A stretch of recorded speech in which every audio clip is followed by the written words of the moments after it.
मुख्यमंत्री क्या अपनी कुर्सी तेजस्वी यादव को सौंपेंगे? मैं समझता हूँ बीजेपी के लोगों को इस तरह की बात कहनी चाहिए। 1 महीना पहले तो ये सरकार बनी, इस 7 साल में तो 14 करोड़ लोगों को नौकरी मिल जानी चाहिए। तो जो लोग खुद विफल रहे हैं अपने वादों के। नमस्कार, आप न्यूज़ फाउंडेशन देख रहे हैं, मैं हूं आपके साथ वंदना। बिहार में इन दिनों राजनीति में काफ़ी घमासान मचा हुआ है, इसलिए क्योंकि महागठबंधन की सरकार है बिहार में, लेकिन महागठबंधन के ही लोग तेजस्वी को मुख्यमंत्री पसंद कर रहे हैं, क्योंकि जिस तरह से शिवानंद तिवारी ने जो बातें कही उसके बाद से तो यह निश्चित तौर पे है कि तेजस्वी यादव बिहार का नेतृत्व करेंगे।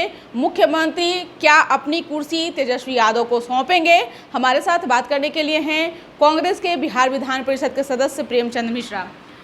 इन दिनों जो बिहार की राजनीति में हो रहा है और महागठबंधन की सरकार है बिहार में, आप लोग 7 घटक दल शामिल हैं, लेकिन सभी के सुर कुछ अलग ही बयां कर रहे हैं। कैसे देख रहे हैं? शिवानंद तिवारी जी ने भी कहा कि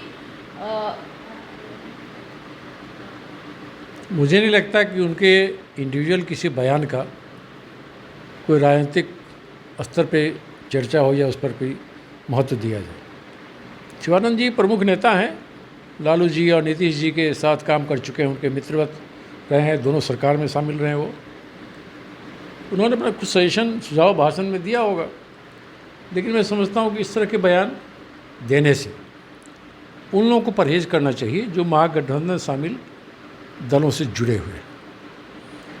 शिवानंद जी आरजेडी के प्रमुख नेता हैं। मैं समझता हूं कि आरजेडी के तरफ से जो बातें कही जाती हैं उनमें और शिवानंद जी के बयान में विरोधाभास है।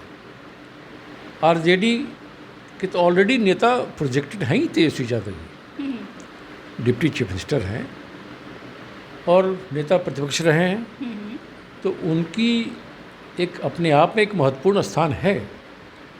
आरजेडी, जेडीयू, कांग्रेस, वामपंथी पार्टियां सब ने मिलकर इस महागठबंधन को एक आकार दिया है और नीतीश जी को अपना महागठबंधन का सर्वसम्मति से नेता चुना है।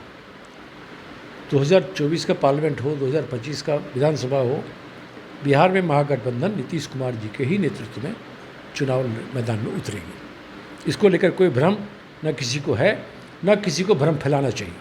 आखिरकार जो शिवानंद तिवारी ने कहा, इसका अभी तक कोई भी खंडन आरजेडी के नेता नहीं कर रहे हैं, तो कहीं ना कहीं तो लग रही है ना कि इस बात में सच्चाई है। अब आरजेडी के नेता खंडन नहीं कर रहे हैं तो आरजेडी के नेता ने किसी ने सपोर्ट किया है क्या? आरजेडी के नेता लालू जी हैं, मैडम राबड़ी जी हैं, क्या उन्होंने कुछ ऐसा कहा है क्या?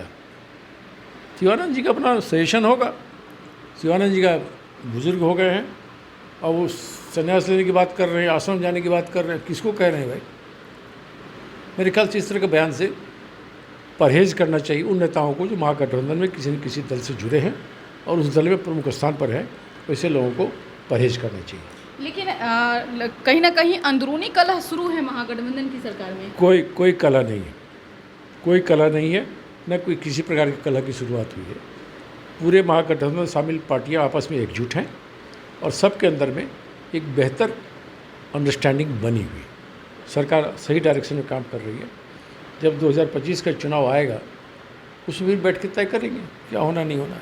अभी इन बातों का उल्लेख करना, ये इस पर हवा देना, इसको चर्चा में लाना, मैं नहीं समझता हूँ कहीं से भी उचित है। यह अनावश्यक प्रयास है। क्या 2024 के लोकसभा चुनाव तक महागठबंधन में सब कुछ सही रहेगा? बिल्कुल सही रहेगा। और हमारे महागठबंधन से ही तो घबराहट हुई है भाजपा में। जो सो कॉल्ड यहाँ एनडीए था वो बिखर गया, बीजेपी सत्ता से बाहर हो गई। अब बीजेपी बिहार में एक तरह से इररिलेवेंट हो गई है। तो मैं समझता हूँ बेस्ट तरीका ये है कि हम लोग में से किसी को भी इस तरह के बयानबाजी, भाषणबाजी करने की आवश्यकता नहीं है। सब एकजुट हैं, सब नीतीश कुमार जी के नेतृत्व में काम कर रहे हैं। एक तरफ जेडीयू के संसदीय बोर्ड के अध्यक्ष उपेंद्र कुशवाहा हैं, उनके भी सूर जो हैं बदले हैं इन दिनों। मैंने नहीं देखा उपेंद्र कुशवाहा जी ने क्या कहा है, लेकिन जेडीयू, आरजेडी, कांग्रेस, वामपंथी पार्टियां सब में एक बेहतर समझदारी विकसित हुई है, एक बेहतर अंडरस्टैंडिंग है और हम नीतीश कुमार जी के नेतृत्व में लोकसभा चुनाव भी लड़ेंगे बिहार में और विधानसभा का चुनाव भी लड़ेंगे।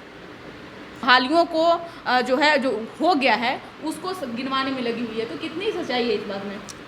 मैं नहीं समझता हूँ बीजेपी के लोगों को इस तरह की बात कहनी चाहिए। 1 महीना पहले तो ये सरकार बनी है, इस 1 महीने में क्या क्या काम होगा? काम डायरेक्शन पर चल रहा है, सही डायरेक्शन पर चल रहा है।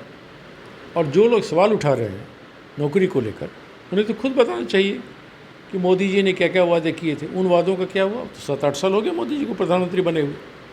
क्या हुआ? हर साल 2 करोड़ नौकरी देंगे। इस 7 साल में तो 14 करोड़ लोगों को नौकरी मिल जानी चाहिए थी।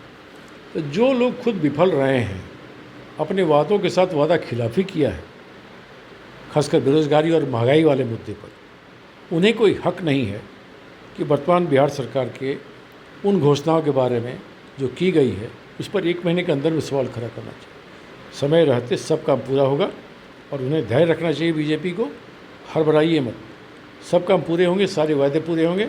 सरकार उसी डायरेक्शन काम कर रही है। बहुत बहुत शुक्रिया।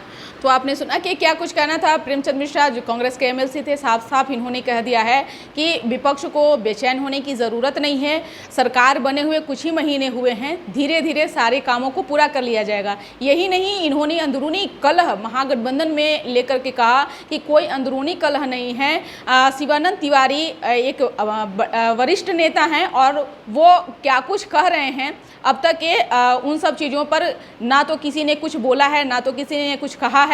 वो अपने अनुभव को भले ही साझा कर रहे हों, लेकिन इसका असर महागठबंधन की सरकार पर नहीं पड़ने वाला है। 2024 के लोकसभा चुनाव होने हैं और सभी घटक दल उन तैयारियों की जो है तैयारी कर रही है, लेकिन इसका असर क्या लगता है कि